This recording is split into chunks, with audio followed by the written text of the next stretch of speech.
picked up by Patrick Roberts. Roberts finds Eliza Mayenda, who moves, he scores! There he is. Sunderland are 1 goal up! It's through the gap, it's Isidore, right in there! There it is! Yes! Straight off the training ground. It's Chris Napper! Hello and welcome to Black Cats Chat, the international fans podcast for Sunderland AFC. My name is Lee Thirkell. I'm from the Bilbao Black Cats, and today I'm joined by Michael Dunne from the Irish Black Cats. Michael, you were at the match yesterday. How was it, mate? Oh, good day out, yeah. Despite the late travelling, but we got the result, thank God. That was the most important thing. Yeah. How many lads went over? No, I actually went over. I went over my family there yesterday, so there wasn't actually many lads over from the supporters club yesterday. I think a few of them have the Millwall game lined up, so they're sort of picking and choosing the games they're going to before the end of the season. Brilliant. And we've also got Anthony Smith-Wells. He's a new guest. He's a Sunderland fan, and he's based in Alice Springs in Australia. Anth, how are you, mate? I'm good, mate. I'm good. Happy after last night's result. Like Michael just said, painful one, but 3 points over the line.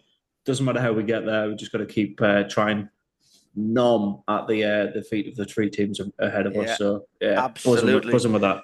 Right, well, we're going to get into that 2-1 win yesterday. But Anth, when we have a new guest on, we always get them to do a little section at the start and tell their Sunderland story, because everyone's got a different Sunderland story.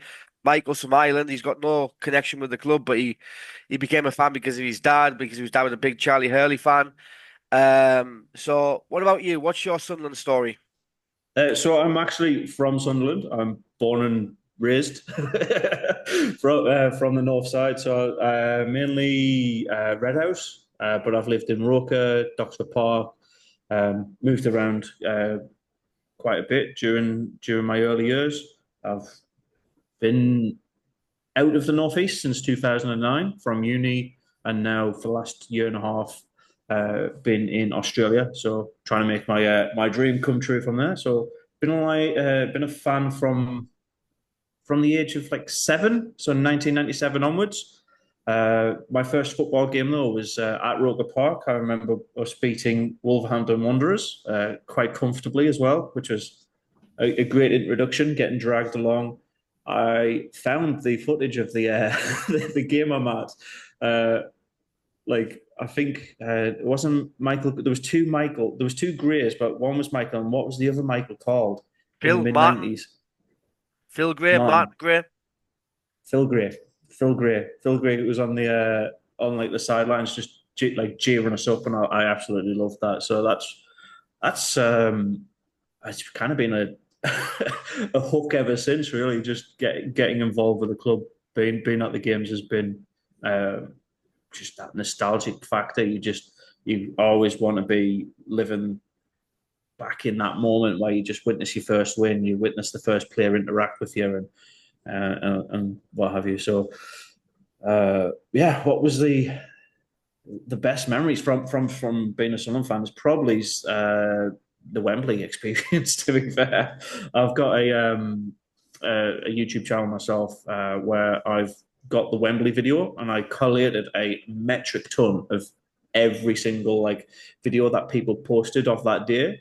It's like a 10-minute compilation. Honestly, if you just watch that, you'll live it from start to finish.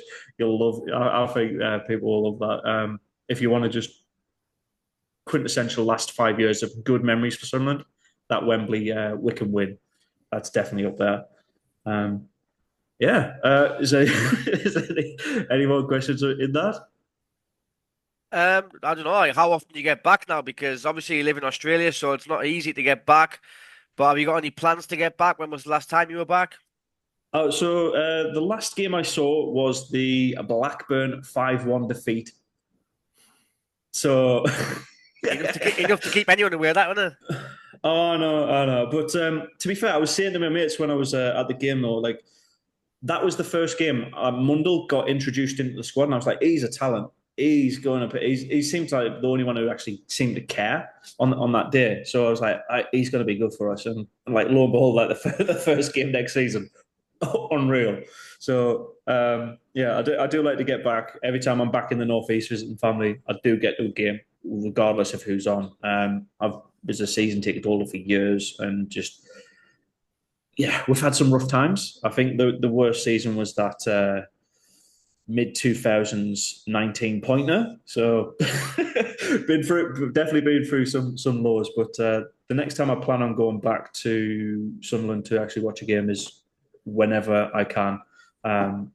Hopefully this calendar year, but I'm not sure. It's just about money, really. Yep. And that's how it is. So I do still watch every single game though. So it's not like I miss out on any of the action. I kind of prefer to. I like to think I provide a little bit of a service on YouTube with doing watch along. So anybody who can't actually make the games, I try to have like a little bit of a chat and a banter with other Mackems on the match days. Yeah. So, And you're in Alice Springs, very remote part of Australia. yes. Are there any other Sunderland fans there, or have you converted anyone yet? No, but funnily enough, I did meet my first mag today. Oh. Yeah, I know. No, so the town is only like 50,000 people. I'd say of the British people, they call us Poms. There's maybe about 500 of us. So not many people from the northeast at all. So no, I've not met any Mackems here, but I have met Mackems in Melbourne. Melbourne's full of Mackems, which is again class. You just walk around with your Sunderland shirt on and get a couple of eyes like, oh yeah, remember that game? Remember that game? It's just class. Chatting up with somebody halfway across the world with that connection. It's lovely. Well, just make sure you kick the mag out the town, and that'll do. Anyway, brilliant, Anthony. Thanks very much for that, mate. Michael, yesterday we had a 2-1 win, and it's funny enough because the last time you were on, we were also reviewing a 2-1 win, which was December against Stoke. So, what was your impressions yesterday on Sunderland FC's 5,000th league game? It's hard to sort of, I don't know, it's hard to judge the season now. I kind of judge it under a different sort of premise now that kind of we're not really chasing the top two. We're just trying to consolidate in the playoffs. As you can see, Labree's made a couple of changes. He's given Rig a break. Mienda starting, Eastor was on the bench. So, in terms of the performance, I didn't think it was a great performance. First 20 minutes, we started really well. We got the goal early doors, and we pressed Cardiff really high, and we're getting the ball back a lot around their box, similar to what we were kind of doing early in the season. But as the game went on, I was kind of worried if we didn't get that second goal, that we would obviously give Cardiff a chance to get back into it with which inevitably happened, and it's kind of becoming a recurring theme that the mistake is coming from the goalkeeper. But like, I mean, at this stage of the season, do performances matter too much, or is just getting the wins? And I think the 3 points is more important, and we got the win. And to be fair, despite struggling to get the second goal, I never thought Cardiff were going to score in the second half, bar that chance they had just at the start of the second half. So I think getting the win is most important, and obviously getting minutes into the Tommy Watson and the likes makes it a good day out. But obviously looking at Coventry yesterday at 12 they look like the team that are rampant. So I'm sort of worried that it looks like we're going to end up playing them in the semi-finals. So you're kind of hoping that come playoffs, obviously the performances might improve a little bit. Yeah, no, you made some good points there. And at the start of the game, then the lineup came out and people were kind of like chomping at the bit to see Mayenda and Isidore up front, but he went for the same team and he left Isidore on the bench. Were you surprised at that? Not particularly. So I am a strong advocate for this current lineup at least being a 4-4-2 setup. But I think the way Reggie likes to set himself up is having that five control in the middle of the park. And we do control a lot of games off the back of that. So do we lose that bit of control in the middle of the park for a bit more creative flair up front? So with him picking Mienda over Isidore, that's maybe the only kind of surprise. But again, Mienda's definitely earned his starting spot at the moment. Like he's actually on fire. And to be fair, mate, he was paid off pretty much instantaneously. The first shot on goal is in the back of the net. So like you can't really. I think you can critique the goalkeeping and the defensive side of it, but up front, I think Reggie's doing everything perfectly at the moment. It's how do we solidify defenders and the goalkeeper situation that I think is a little bit surprising.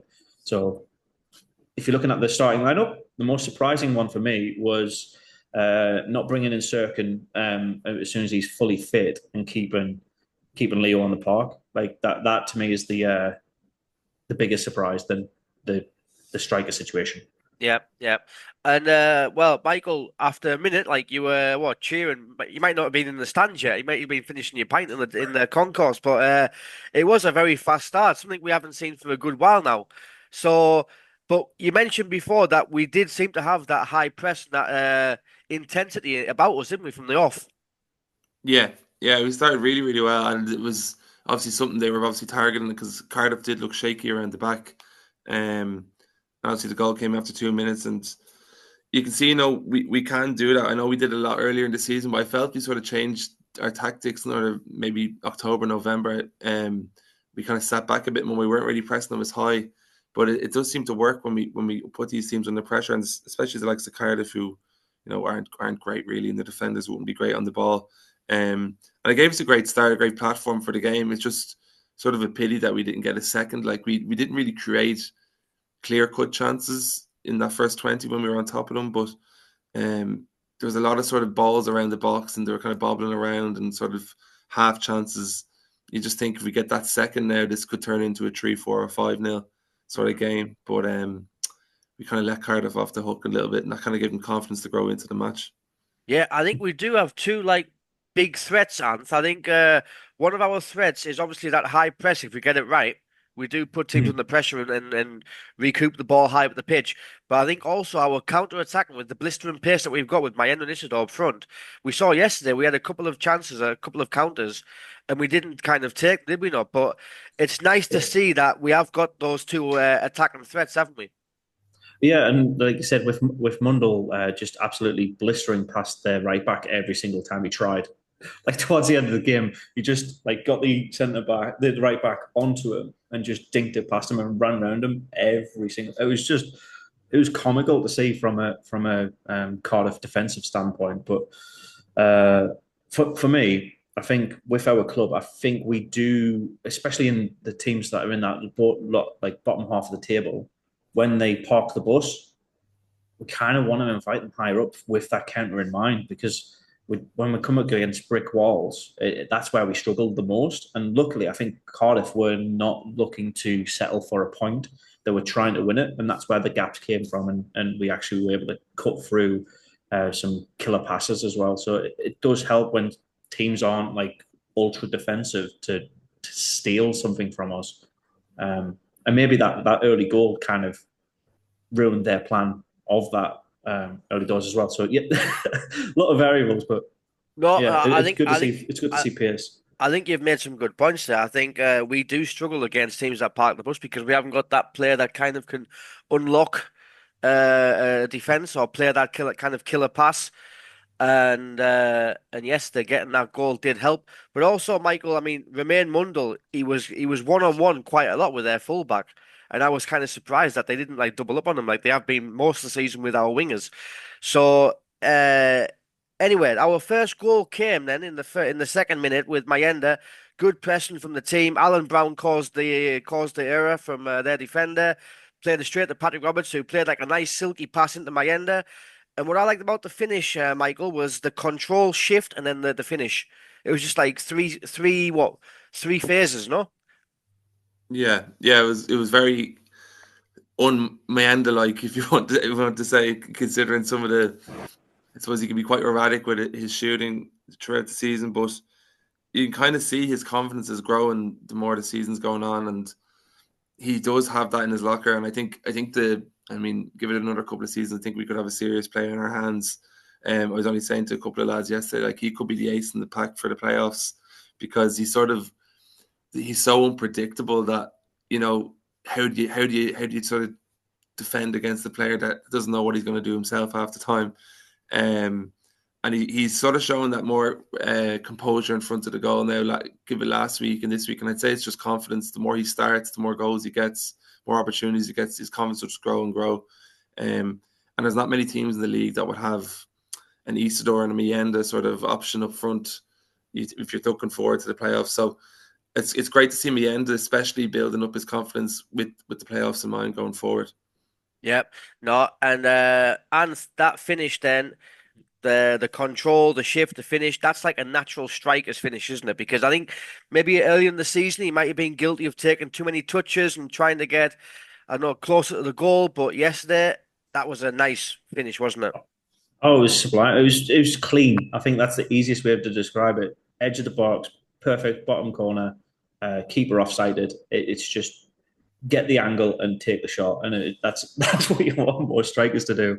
We do like to see a more like I don't know, beautiful. I say Arsenal-esque kind of like perfect play into the goal. But sometimes just have a shot, and like you said, perfect striker just has a shot and it goes in the back of the net.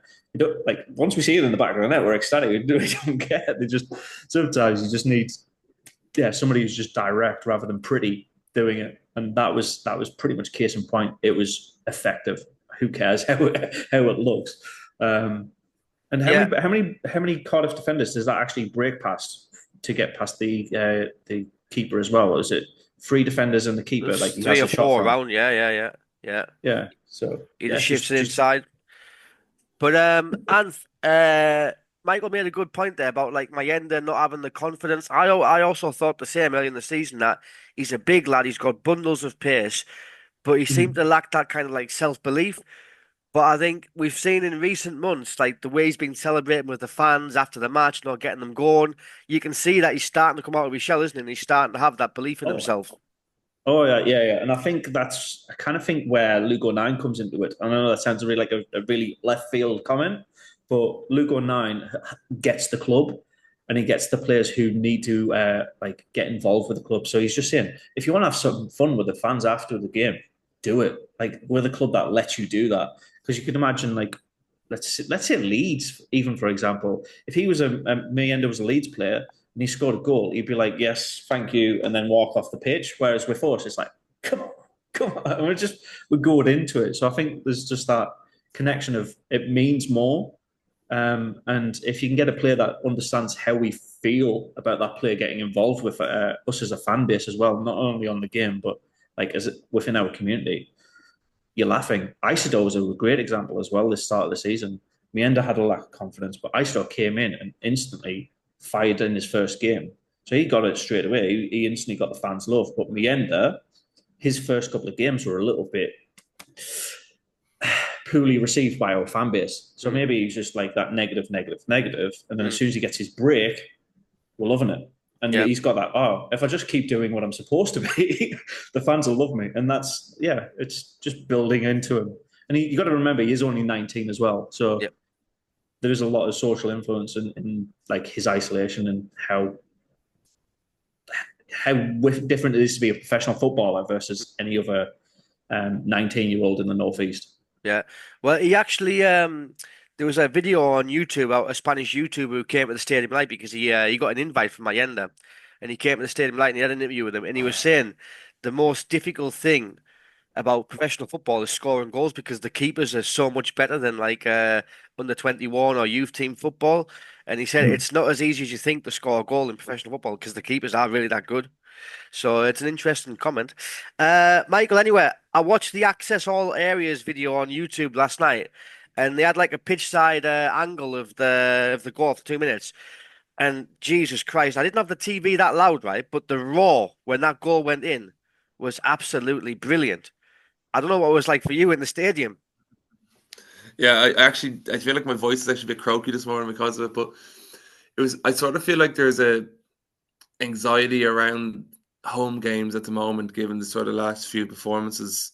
Obviously with the Watford game, Hull game, Plymouth game in mind. And I think maybe the early goal just sort of relaxed everyone now. It's kind of like, right, okay, we've got the early goal. Let's try push on and get a second. I think, and especially I heard a couple of people talking about it yesterday, our record at home against Cardiff over the last few years is quite poor. I think they've actually beaten us maybe 2 or 3 times at the Stadium over the last few years. So I'd say there was just a collective sort of sigh of relief across the stadium, given the sort of past record against them. So, the atmosphere was good. It's similar, you get the same sort of Stadium Light vibes where it goes very loud for a while, goes quiet, goes loud, goes quiet. But it wasn't bad. It wasn't bad. I think the second goal would have really kind of just killed it and kill the game off and give everyone a little bit of confidence. But I think as the first half went on, we got a bit more edgy, and then you hear the few bellows and screams from the crowd, which I can't really repeat what they say, but they're funny to listen to as well. Yeah, I've just got them going around my head now. Uh, anyway, and then after 24 minutes, Roberts got injured, and it was a pity because he looked good, didn't he? Now, when he gets injured, and he goes down. I was watching the mate with my branch mate Adrian, and I was like telling him he's going to put Chris Rigg on the right here. He's not going to put Isidore up front and my end on the right. He's going to put Rigg on. And for me, that was kind of like a defensive change. But I don't think we need a defensive change. We're on the ascendancy. We're playing good. We're high pressing. We're creating chances. Keep on the front foot. But you brought Rigg on, and I thought it kind of diluted our attack and play a little bit. What do you reckon? I 100% agree, mate. Like I said a couple of minutes ago about the formation change. Like for me, that was the natural way to go. Right, we're being 4-5-1. Who do we put on the right? Other than Roberts, who's our natural right winger? We had Abdullah Bar, maybe. We had Adil Oshish, maybe. But they're both gone. So if Roberts is gone, we've got no right winger. So in my head, what I would like to have seen is maybe Brown go out on the right. We drop into that 4 and get Mienda and Isidore up front. That would have been more logical. Like if you've got to make this forced substitution, get somebody off, get more people further up the pitch, and just like try and use the middle line as a sweep rather than a control. And but don't get me wrong, I think Rigg did a okay job as a right winger. You can tell it's not his natural position. It did feel more defensive because I think he's not, like you said with Mienda, he's not confident as a right winger. He's a good attacking midfielder. If you force him to say you've got to be in that quadrant, that's not how he shines. So don't get me wrong, I think he did an okay job and did it reasonably well. But if we want to skill him up in that area, we need to give him more game time. And my concern is our next game, who we're putting on the right instead of Roberts. Yeah. Who would you put? I'd probably put Mayenda and Isidore up front because I think even though you're taking Mayenda from up front, I think him and Isidore still have a good partnership going. So, and I think Mayenda is more comfortable playing on the right, coming in on his left, than he is playing on the left. So I would go with Mayenda. So yeah. I don't know, Michael, what was the kind of reaction in the stands then when Paddy Roberts went down injured and you see Chrissy Rigg come on? I mean, were the people saying like, oh, he's going to bring Isidore on, or perhaps he's going to bring Tommy Watson on? I personally was surprised that Rigg came on. I mean, it's for me, it was sort of counterproductive anyway, bringing Rigg on, because I think the chap needs a break. Like, he needs to be sent off to Lanzarote for a week on the beach or something, because I just think he's absolutely exhausted by this stage of the season. I personally would have gone Watson. Watson's is he more of a left winger than a right winger? I think, is he? Possibly, yeah. So he maybe options were limited, but you would have thought the most obvious one was to bring Isidore on, either go 2 up top or just put Mienda onto the wing. It's just sort of frustrating. It's a typical thing again. Like we just seem to be leaving ourselves short. I know I don't understand. I think we spoke about this before, Lee, but I don't understand why we got rid of Ashish. I told you that. Yeah, you right. I know you're Abdullah Ba's #1 fan, so we have left ourselves short again on the right wing. Like, we've sort of been lucky with Roberts that he's kind of been injury free for the entire season, but now who are you going to put in? He might go 2 up top now. You wouldn't know. Ant's actually suggesting that Alan Brown isn't a bad one, because I know just even for the Republic of Ireland, he used to play kind of right of a front 3 under Stephen Kennedy, the old manager. So that wouldn't be surprising if something like that happened. But you're going to see tinkering around now with the team for Tuesday, no matter what happens. Yeah. Good points there. And Abdullah Bar, he was a decent player for a little while, yeah. But I mean, he was a bit of a lazy bugger as well. And that's pretty much why the French lads have been bombed out, I think, because he's just lazy, I think. Yeah. Right then. So, Anth, there were some more chances in the first half, but I mean, the next big chance came for Cardiff, really, because Job got dispossessed in the middle of the pitch, and then Cardiff had a kind of long shot around 30 minutes, something like that. That was kind of like a warning sign, wasn't it? That the game, because that came after, I think, the Robert sub, and that was kind of a warning sign that something might happen. Oh yes. So it's one of those things where you've just got to take on the chin. You will concede chances every so often, and warning shots aside, like it just seemed a little bit out of the blue from Cardiff's perspective. There wasn't really a ramp up to it. There was just that little invitation from us to bring him further up the pitch, and yeah, like it does bode as a good warning sign for the defenders to say, like, look, they've just had a pop shot. They've had a really good pop shot from 30 yards out. What are you going to do going forward? And like, we'll probably go on to it in a couple of minutes, but the answer is we didn't answer it very well. But you're always going to get warning shots. And one decent strike in the 30th minute shouldn't concern professional players. It obviously did materialize a couple of minutes later, but I didn't read much into it when it happened. That one decent strike, I think, was from number 23 or 27. I don't know Cardiff's players. I just, to be fair, I actually kept on confusing them for Coventry throughout the game as well. Yeah. I was just, like I said, like we've got plenty of opportunities to improve ourselves defensively once we receive that warning shot. What do you do? Do you rely on your captain to go like, this is what we need to do to ramp back into gear, or do you just allow that, see how we absorb the pressure? Yeah. Michael, did you kind of get the feeling towards half time that something might go against us? Because the goal did come on 41 minutes. Yeah, as I was saying earlier on, you just kind of were hoping when we were on top in the first 20, we had to get that second goal. And it's just, I think everyone thought the same thing. It's typical us. Like, it's, you know, we do give teams opportunities to get back into the game. It's happened often enough this season, especially at home. And like Cardiff offered nothing. I think Ant's talking about, I think it was Callum Robinson had a shot outside the box, which was wide.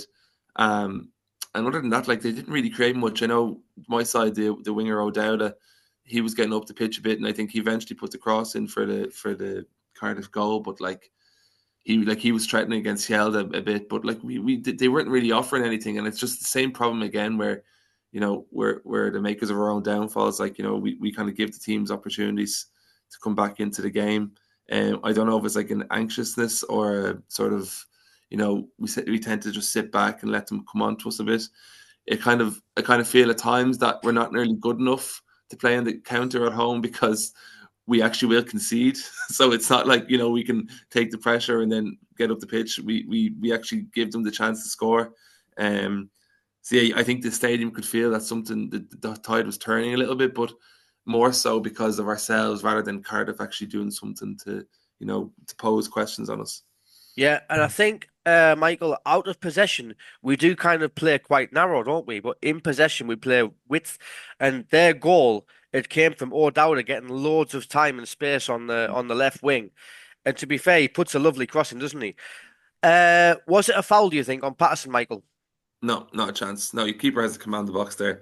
I was actually fighting with some lad at halftime. He was like trying to defend Patterson. I was like, this isn't the first time he's done this. He just comes off his line, and if you're gonna come off your line, you have to command your box. But it's like he comes out with no hands in the air. Like, he's flapping at it.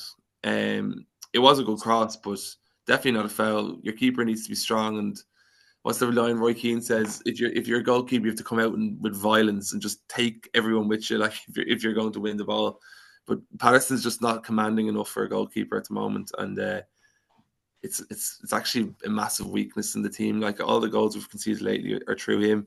I'm sure you're going to ask the question, but I would probably drop him personally for Simon Moore, just because if you look at the last few games, every single goal we've conceded has come directly because of his influence in the box. And you can see teams are targeting it. I heard Daniel Farkas spoke about when they played us. He said we just lump balls on the top of that goalkeeper because he's not going to command his area. So any kind of thoughts of people saying it's a foul, I think you have to be looking at your goalkeeper first. Is why would you call it a foul? Because he's not being strong enough in the air to just take the ball and control everything.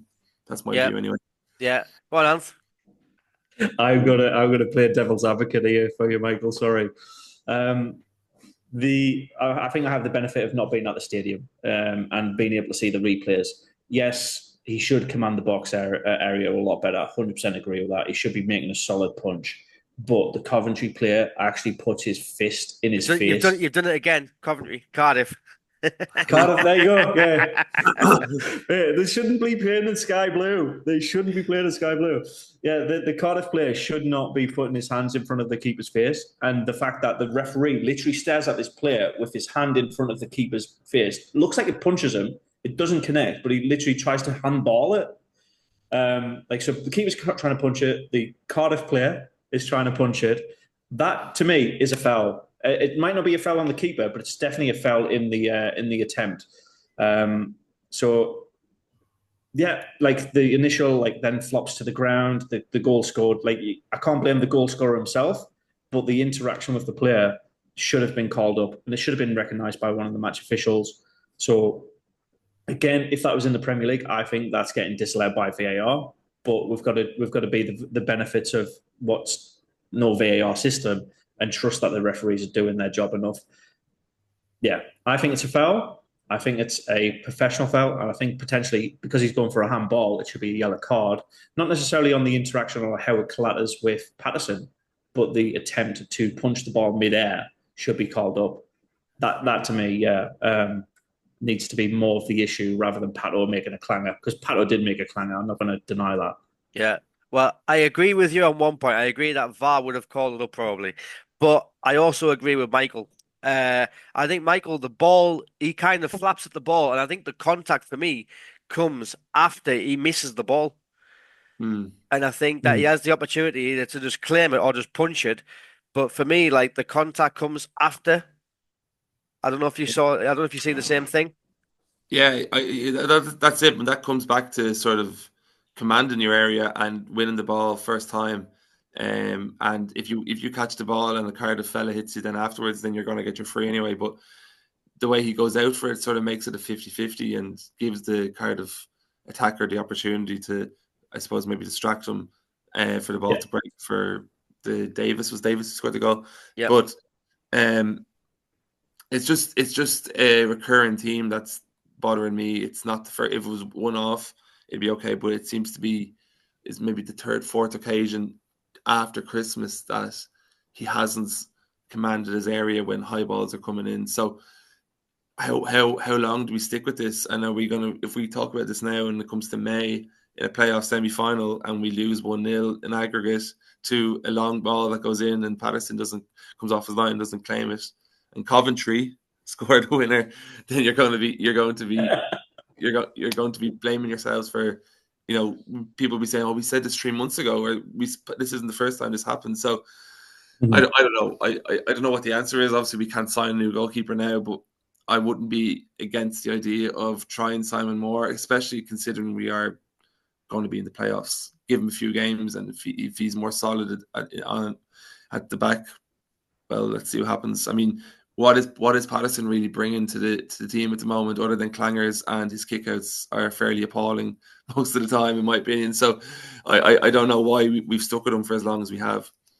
Well, there's some interesting points there. I'm actually in favour of keeping him in goal because I think while Simon Moore, he did well in those 3 games, he kept three clean sheets, and I don't think he didn't have too much to do.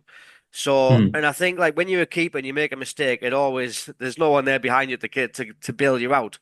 So it always ends up in a goal. So I think that it's just unfortunate. He's just going through a bit of a bad patch, but I would stick with him. I don't know about you. I'm 50-50 with it, so like perfectly middle of the road between the two years. We have had the same mistakes come in, week out with Luke O'Neill. We stuck with him. And that happened at least 4 games in a row. Oh, not 3 games in a row, but 4 times in like the space of a month and a half. Pato's now doing that same thing. It's now the 4th occasion that he's messed up, like it's one of those things where you've just got to either do what Reggie Lebrie's doing and stick with the player that he trusts. But what does that do for the confidence of Moore and Barley?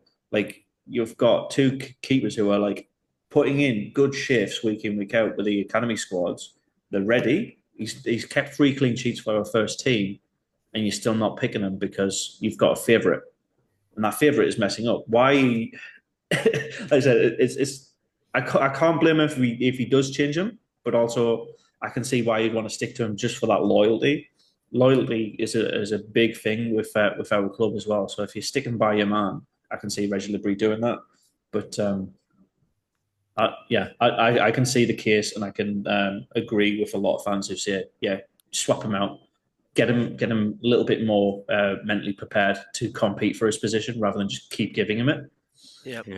I think that's the biggest issue is that he's no competition. Like you can probably think in his head, well, I know Simon Moore's not going to start because I'm still making mistakes and I'm still getting game time. So maybe a bit of competition actually would be beneficial for him, just thinking forward even next season maybe.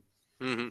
I think it's 6 and 2 threes because if you look at Leeds and the howlers that Melia has made this season, he's still their number 1 and they're top of the league. So I might drop him too, to be fair. But oh, did they? I didn't know that. So right, we're going to take a short break. We'll be back for part 2 to talk about the second half.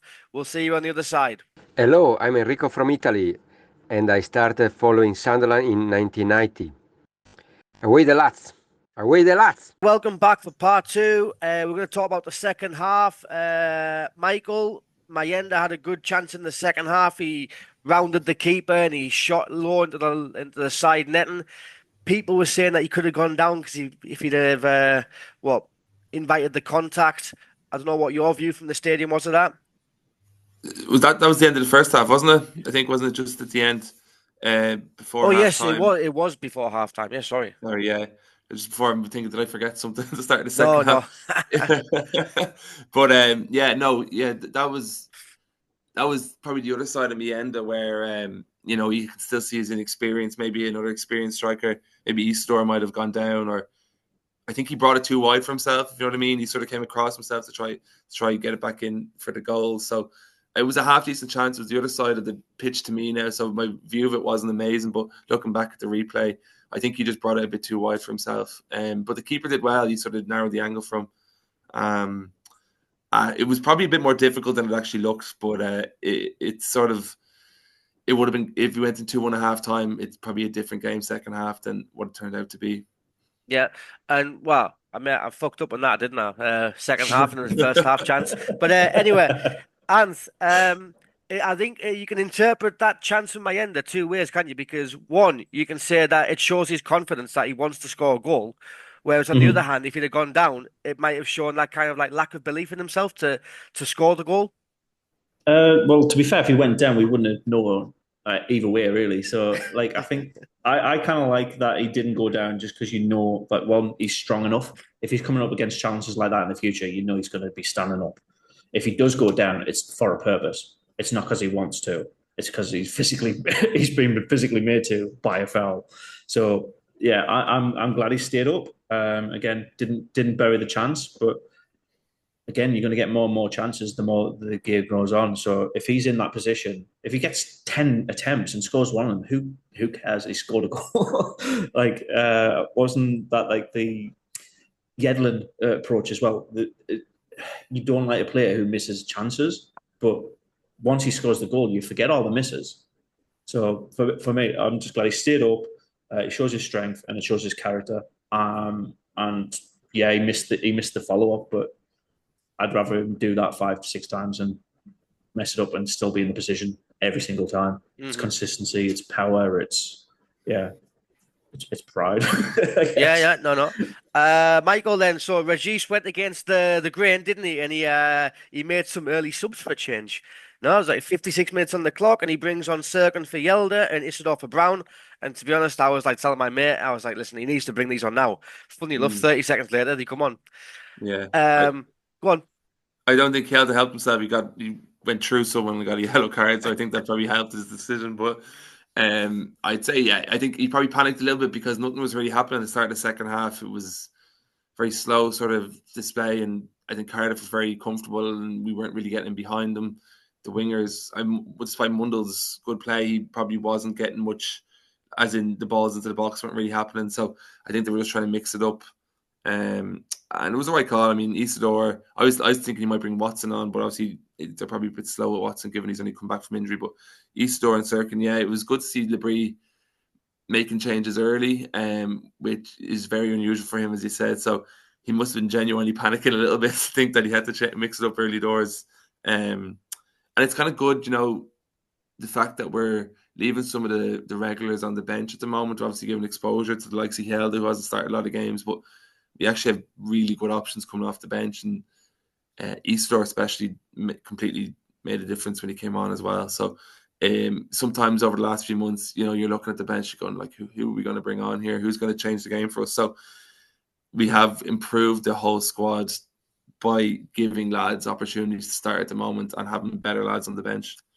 Yep, no, and I think it's nice, isn't it? Having like Circle on the bench coming on at left back, he's more attack minded.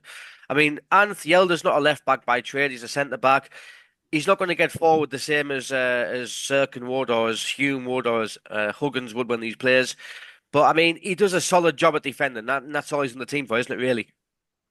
Pretty much, yeah. And I think it actually does allow Luke O'Nien, who can put the ball in the back of the net for us, that more creative freedom to, like, instead of Hume versus Sirkin, one of each bombing up and leaving two at the back, having three at the back, and Luke O'Nien being that additional floater in the middle of the park, it does create that extra bit of support. So, like you said, no, he's not a natural left back, but he is a solid, I'd say a solid, clumsy centre back.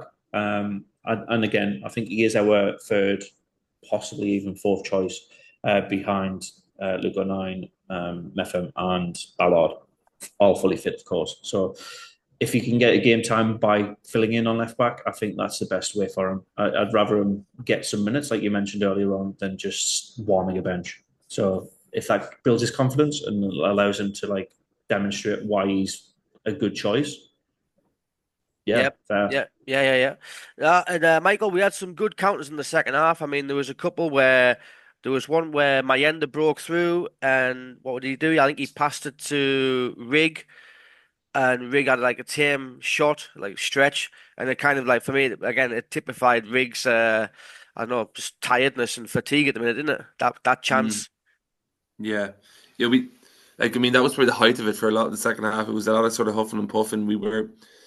The game got stretched a bit more, and we had the legs and behind and Isidore and Mundell and Watson when he came on, and we were getting into good positions, but the final ball was letting us down. The shots were sort of half chances at best, and as I said, yeah, obviously Rig is tired, but I think generally just we weren't making clear cut opportunities. We weren't battering down the goal. Cardiff were comfortable enough for a lot of the second half in terms of the defending. So you were sort of just fearing it was going to be one of those days where we can't seem to get the goal, and were they going to go down the other end and catch us? So it was good that we got the goal maybe a little bit earlier. It kind of relaxed everything down a little bit. Mm-hmm. Yeah, and Anth, I mean, they didn't have much to do in the second half because Cardiff were quite poor, but they did have one chance, and it was a good save from Pato, who pushed it onto the post with a fingertip save. But apart from that, I mean, Cardiff had what? They had 3 shots in the whole game, and only 2 were on target. So it pretty much sums up. It pretty much sums up where they are, and it's justified to be they're in that relegation dogfight. I think again that might be why they didn't park the bus against us. The early goal, the leveler in the second half, they could see themselves potentially being in with a decent chance if they pushed higher up the pitch. I think luckily we've got a solid back line to be able to bite them on a little bit. I know it's we can't do that consistently because defensively we've got too many gaps. But yeah, their attacks were, like you said, the first decent shot was 30 yards out. The goal, and then the second half, 1 shot on target, which Pato definitely needed to make. That was the only save he had to make all game. So yeah, he didn't have anything to do. So. But then again, we had 4 shots on target, Michael, and their keeper had to make 2 saves. So again, for all of the high intensity in the counters, we're still not getting enough shots on target, especially at home matches, I think. Yeah, it was. I know is it sort of a trade off for how we're playing. I mean, there is instead of this kind of high pressing game, we have sort of turned into this kind of counter-attacking team, and maybe Cardiff were attacking in us enough for us to be on the counter, if you know what I mean. So a lot of it was just like those 4 shots you're saying, that a few of them in the second half they're no more than half chances. So we sort of have, our game plan has sort of changed, and we have become sort of slower and more methodical at home to watch, and we're not really pushing teams away. Like, there's a reason why we're winning a lot of games by the odd goal, because we're not probably creating enough chances to batter teams, and I think it just goes down to the way Debris wants us to play now. So, I mean, we got the goal in the end, so it's not the end of the world, but we are probably not the best team to watch at home, attacking wise. Yep. And on the 72nd minute, then Tommy Watson came on to remain Mundell, and 5 minutes later we get that all-important goal. It was a nicely worked free kick, wasn't it? Something off the training ground. I don't think Mepham was the intended target, but. Oh no! I actually thought. Did you have the same impression that Isidore was actually having a shot and it kind of stuffed it? Yeah. Yeah. It just lands perfectly for Mepham, who's in the right danger zone. It's exactly what you want to do off the training ground. Be in that area just in case. And yeah, Isidore with an assist, another goal contribution. I feel a little bit sad for who took the free kick. Hume. Hume was right for another goal contribution with that straight to Isidore through the middle of the line. Completely cut out 6 Cardiff players in that set play as well. So if Isidore did connected on that, I think it's a tight angle, but it possibly does at least make the keeper parry. The fact that he scuffs it, I think, confuses 2-3 defenders and the keeper. Mepham head in the game, bang, tap in, love it. Yeah. And Michael, again, I was watching the Access All Areas video, and there was pitch side coverage of the goal. I think the celebration from the fans was more of relief, because the celebration, the goal celebration, seemed to last shorter than the first goal. There was less, I don't know, not less enthusiasm, but there was something different. It was we've got the second goal at last, and then it was basically, let's get back to the game. I don't know how it felt for you in the stands. Oh, I mean, as I was just saying there, it was good that we did get the goal a bit earlier, because I think the more that went on, the more nervy we get. And to be honest, the more the game went on, I was thinking, I think Cardiff will probably nick one here, because if we're not going to be able to score, they're just going to get some shitty corner and it'll hit off someone's arse and go into the net. So, yeah, again, as I was saying earlier, it was just relief. We've had too many games like this where we're sort of struggling over poor teams. So it was nice to get that sort of goal at that time. And as you said, get back to the game. Let's try get a third. And we did have a couple of opportunities afterwards on the break there that you're probably going to get into now. But, relief is a big thing at the moment, because you're sort of looking. I know everyone's looking at their phones and seeing how Burnley's getting on Sheffield United, and we're just trying to keep pace with them, and we're clinging on by our fingernails at the moment. We're just getting over the line, but we're still doing it, which is great. So I think the fans were just relieved to get that second goal. Yeah. Well, that chance you were mentioning, I think, was Tommy Watson, because again, it was from another counter from Mayenda, and I think Watson, he may have a bit naive. Maybe he could have passed it, because I don't think the shot was on, but he skied it. And then we got the win 2-1. It leaves us on 68 points. We're 6 points behind Burnley, who won against Luton. I mean, it was 0-0, I think, against Luton, and they're the man sent off, didn't he? And then winning, was it 4-0, I think, or 5-0 or something like that? So 4-0 against Luton, yeah. 4-0. And then Sheffield United, they won versus Preston. And it was funny that Paul Heckenbottom said that Sheffield United are the team that's causing the most problems this season. So interesting. I think that problems bit might be just because they're knobs.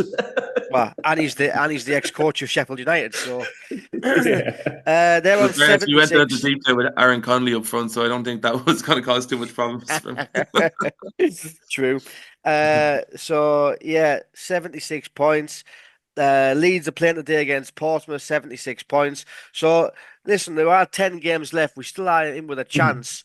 Michael, but I mean, is your kind of mind realistically on the playoffs, or are you still kind of clinging on to that hope?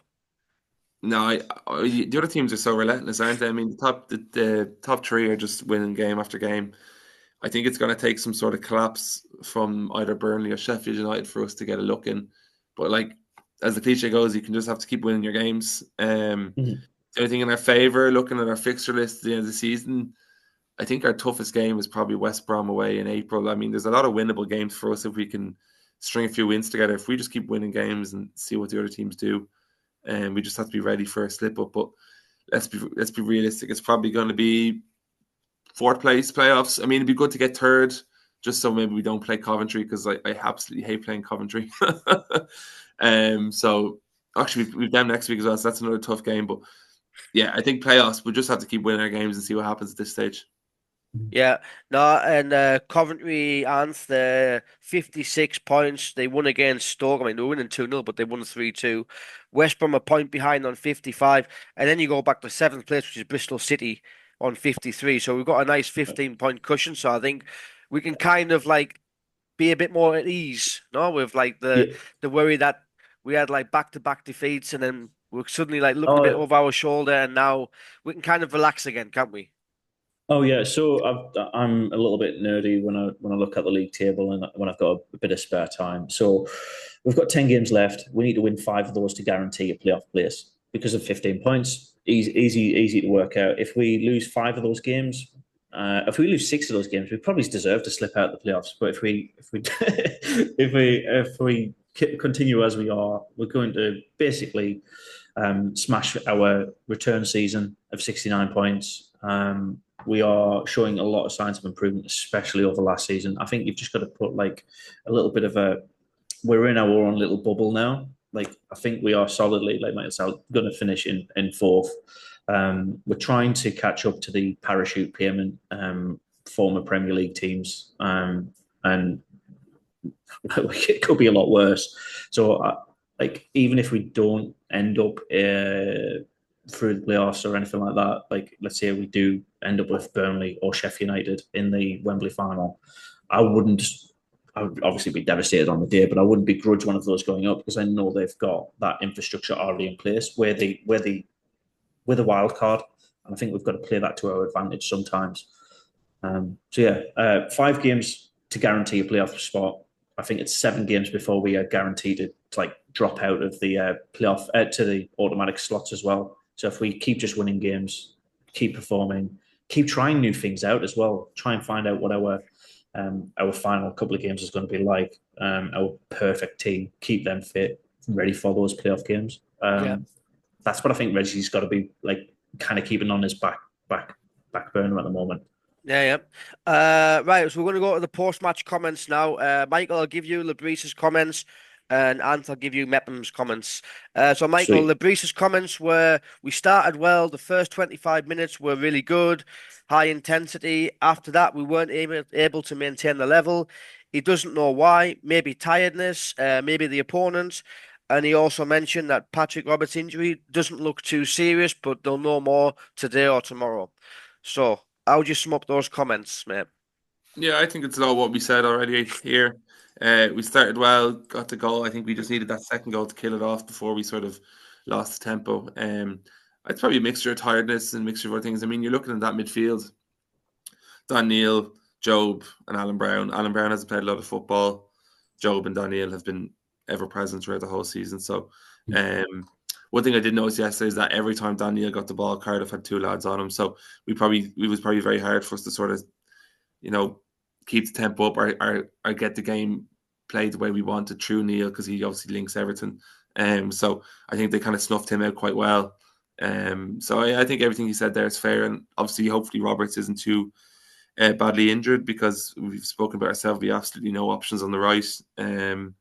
We've Preston on Tuesday. I doubt he'll probably play that, but if we can get him back for next weekend against Coventry, which is the big one, that would be beneficial. Yep, I agree with that. And Mepham's comments, he said we conceded a very soft goal. The first 20-25 minutes was as good a period as we've had all season. The first 20 minutes, literally every opportunity, we cut them open. We should have been 2 or 3-0 up. And it was disappointing to have back-to-back losses, but we've bounced back with back-to-back wins, even though the Chef Wed performance was not unbelievable, but we got the 3 points. Cardiff performance was slightly better. So how would you sum up those comments? To be fair, I think you summed up my direct approach as well.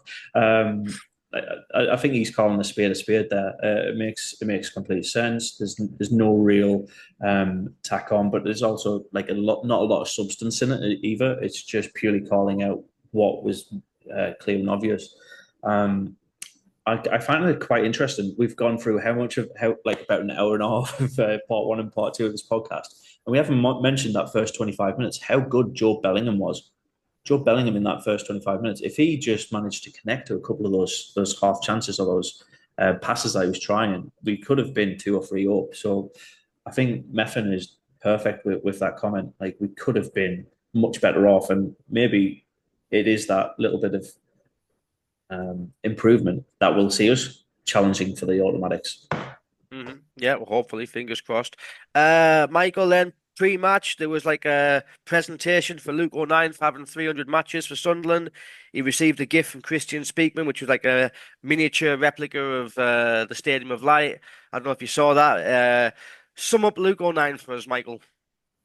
How many words do you want? As many as you need. I know. You mean, he's just, I think, answered it. He's just someone who's got the club straight away. He's come in here in League One when we were probably at a low ebb, and he's just been part of this journey from the last few years for a lot of us. And you've seen him grow as a player. I mean, the first game he had against Charlton, he was whipped after 45, and he had a howler, if he says it himself. But he's just coming to this leader. He knows the club, he knows the people. He's really immersed himself, and I think, people talk about legends and who's a club legend. He is going to end up being a club legend at this team whenever he goes, and hopefully he sticks around and gets involved in the coaching or whatever afterwards. But I don't know one fan who doesn't like him, and that says a lot for Sunderland fans. So he's adored, and he's been a great servant for us. And I'd love for us to get to the Premier League with him in the side, because I think that would just cap off everything that's happened over the last few years. Yeah, and I think that would be the icing on the cake for him. Like, after the journey he's had, being released at Watford, coming back up at Wickham, and then Sunderland after the start he had, playing in League One. I think that would be the icing on the cake for him, wouldn't it, Anth? Oh, and like you said, club legend status for Luke O'Nien is pretty much a guaranteed at this stage. I think naturally, when you said about the leader part of it, I just instantly went to Lee Cattermole. Like, he is the perfect replacement for Lee Cattermole. Like, you've just got that probably 2010s era. Now Luke O'Nien's our League One return back into the Premier League era, I think. Not that we're there yet. Sorry, counting chickens before they've been hatched. But I just love the bloke. I don't know what else to say about him.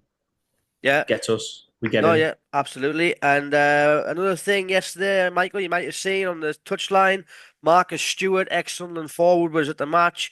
He was doing some promotion work for the Derby Rimmer Foundation, because, as we know, Marcus unfortunately got diagnosed with motor neuron disease.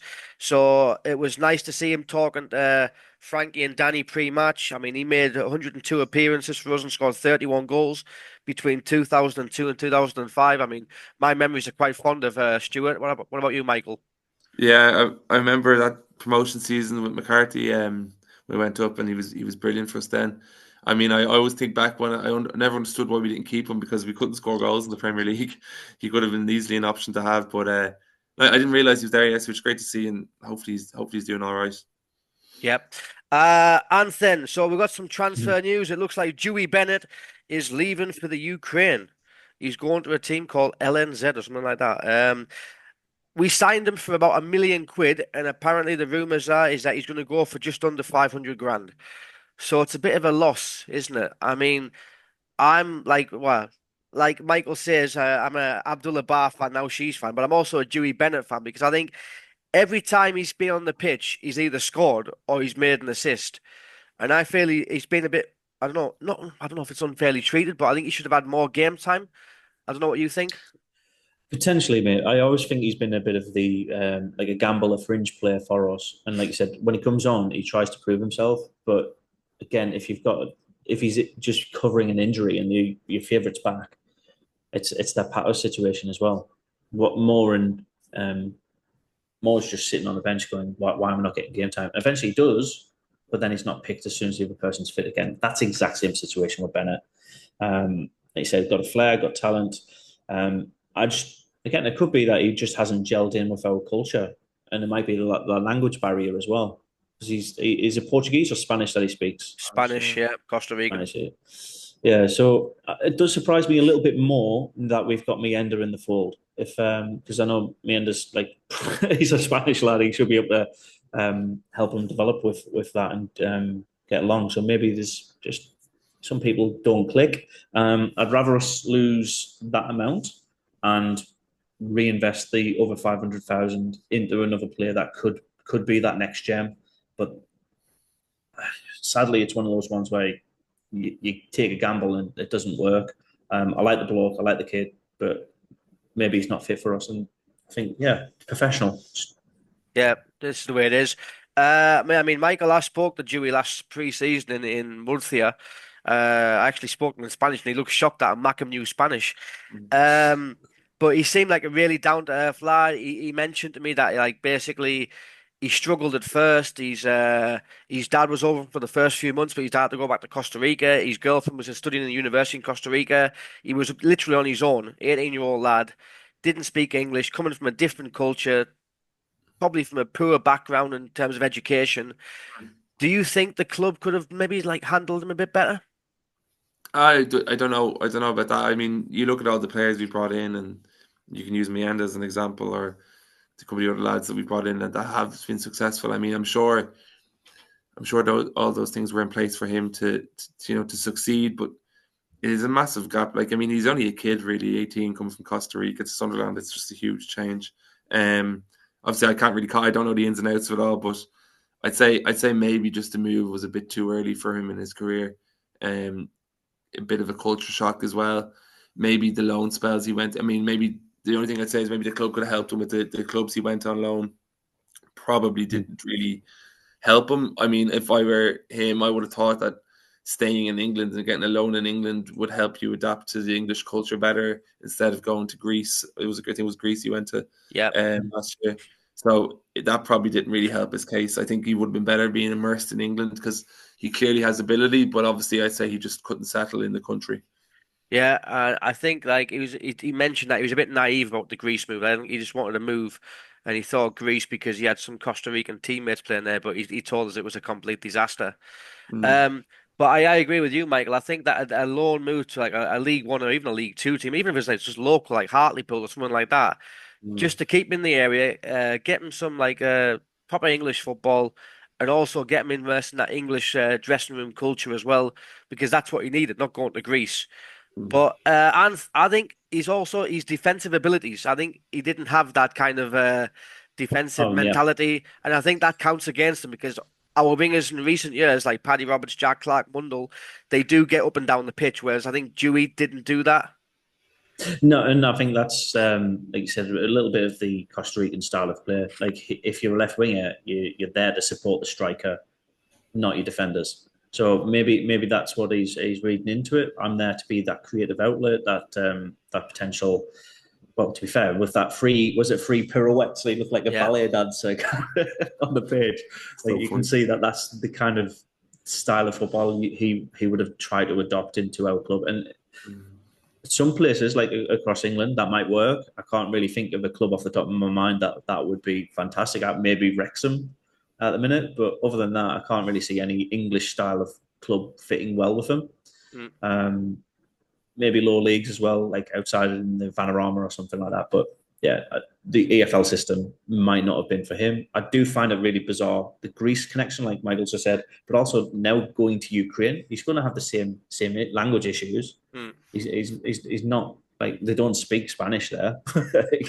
There's always, I think, everywhere he's going doesn't make logical sense. If he goes to Spain, if he goes to, let's say, somewhere in the South Americas, that makes more sense for his personal career. But unfortunately, Sunderland didn't work out.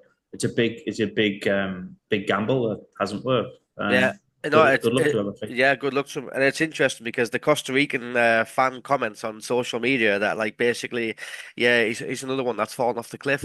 So they're kind of writing him off now. So I do hope for Dewey's sake that he can resurrect his career elsewhere and he can get back in the Costa Rican national team and do those pirouettes and score a screamer from 30 yards and shut some people up. Right, Michael, we're going to finish off then. We've got Preston at home on Tuesday and we've got Coventry away on Saturday. Looks like we won't have Paddy Roberts. We're still without Enzo Lefebvre, but apparently he's going to be back at the end of the month. I think that'll be a big boost, wouldn't it, to get Lefebvre back in that maybe it's like advanced midfield role and having linking up with Roberts. I'm Yeah, excited about that. I think we haven't really seen the best of Lefebvre in terms of his actual position. We've been playing him winger, which, you know, he's showed glimpses of his talent, but he's not a winger. So, yeah, I think when he comes back, it'd be nice to see him in that sort of 10 role, attacking mid. Looking forward to this week. I think I personally now would take 4 points. I think it's going to be very hard to get a win to Rico the way they're going. Coventry are rampant at the moment. But I still fancy to be pressing at home. They're a solid team. They'd be tough to beat, but I think it could be similar sort of game to yesterday's. So 4 points next week would be good, and a couple of lads to come back from injury would cap it off nearly coming into the end of March. Yeah, so you're going for a win against Preston. What's your prediction? I'd say 1-0 against Preston, and then maybe 1-1 next weekend. Yeah, okay. And what about you, mate? I'd snatch Michael's hands off for that 4 points. Like, I think, like you said, Preston are a bit of a weird team. They're never a high scoring. I'm probably going to go a 1-0 or even a 0-0. To be fair, I'd like us to see a snatch and grab kind of goal, or even a penalty decision going our way. That would be nice. So yeah, I'm going to go safe bet. 2 draws, 2 points over this next week. Obviously, I want 6, but a 0-0 draw against Preston, and I think probably is a high scoring 2-2 against Coventry. I just want us to upset that Coventry train that seems to be happening now that they've got the new manager bounce. Yeah. Oh, interesting. Well, I'm going to go for 4 points like Michael, but I'm going to go for a 2-0 win against Preston and a boring 0-0 draw against Coventry. So, well, we'll take that. We'll take that. Right. Anyway, Michael, Anth, listen, pleasure for having you on this morning, this afternoon, evening, whatever it is there, Anth. And listen, enjoy the rest of your weekend, and I'll see you next time. How are the lads? Well, lads, mate. Cheers.